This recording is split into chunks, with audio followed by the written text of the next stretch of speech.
Arestado sa San Carlos City. Nakatutok, Sheila Pinulyar. Naaresto ng San Carlos City PNP ang 5 hinihinalang miyembro ng organisadong grupo ng mga sindikato sa Pangasinan na sangkot sa carnapping. Ayon kay Police Superintendent Marlon Tayaba, hepe ng pulisya sa nabanggit na syudad, nauna nilang nahuli sina Harold Flores, 19 anyos at Loreto Diaz, 31 anyos.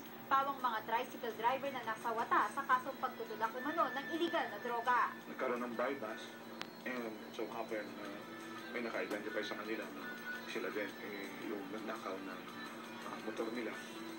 And hanggang sa ikinanta nila kung saan napunta yung dinala yung mga motor na ninanakaw, sinong nagbibenta at paano dinidispose.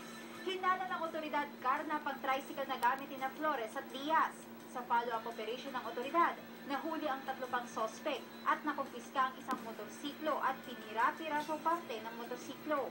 Yung modus nila, hindi nagtatagal yung unit sa possession nila.